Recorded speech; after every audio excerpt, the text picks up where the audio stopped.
Good morning, good morning, good morning. Welcome to Unlock Your First Six Figures blog talk. It all starts with the blog. This week's blog is at shaycannon.com/tag, T-A-G, okay?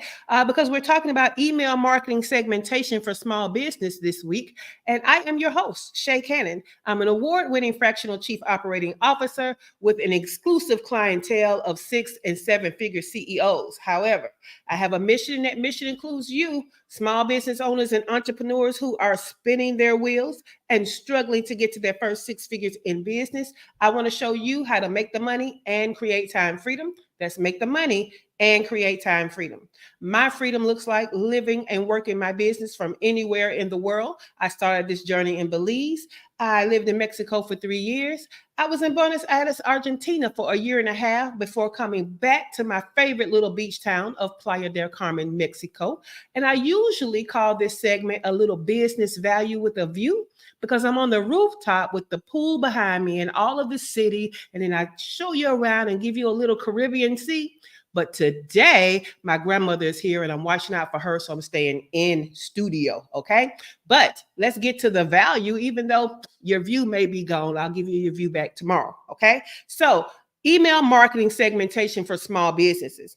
What we know is about 2 weeks ago, we talked about that you need to be engaging and re engaging with the people that you have gotten on your list, right?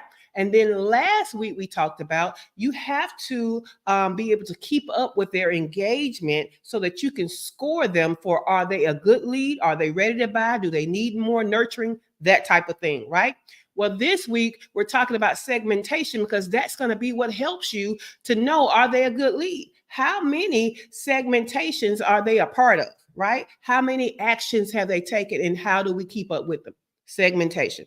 Now, first, let's start with the first segmentation. You have within your email marketing campaigns and email marketing platform, you have two ways to segment. One way is a list and another way is a tag. Now, your list should have a wide, I'm just going to say 3 buckets is what I've been taught, right? So, tech guru Leticia Austin has taught us 3 buckets, your leads, your clients, and your past clients, okay? Leads, clients, and past clients. And I know you're saying, well, that's not enough buckets because I got different kinds of leads. I have different kinds of clients and I have different kinds of past clients. Well, that's where your tags come in, okay? Anything other than those 3 wide buckets, that big buckets, needs to be a tag. All right. And so on Monday, well, it wasn't Monday, actually, it was yesterday, Tuesday, we talked about part 1 and part 2, and that is your lead magnets. Okay. Your lead magnets should have their own tags. Those tags should be named after the lead magnet. Okay. If you have different iterations of the same lead magnet, they need 2 different tags. Okay. So tags for your lead magnets is how they enter your sphere, right?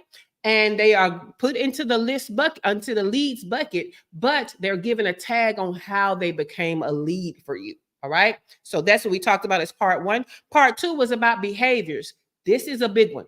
Okay. We want to be able to tag them where if we're extending an offer, if they clicked, then maybe they're interested. So we tag them as interested. If they never click, okay, within a certain amount of time, we're going to tag them as not interested. What that allows us to do is the interested people get one series of emails and the non-interested people get another series of emails, because we cannot forget that the whole reason why we have this lead pipeline is because at the end we want the sale. Right? We're going to nurture, we're going to give value, but at the end of the day and at the end of the pipeline, we want a sale, right? So if they're interested, we want to give them more information to push them toward the sale, okay? If they're not interested, we want to hit those pain points and show them what they're missing out on and what they're going to continue to deal with if they don't take our offer, right? So that's one way. Another way was active and inactive, right? So if someone hasn't opened emails in a while, they're inactive. If someone is opening emails and they're clicking and all that good stuff, they're active. We want to know who is active and who is not active, right? If someone is not active, that might mean we might need to have stronger subject lines for that group of people, right? So we start a campaign with stronger subject lines to get them back engaged with opening our emails, all right?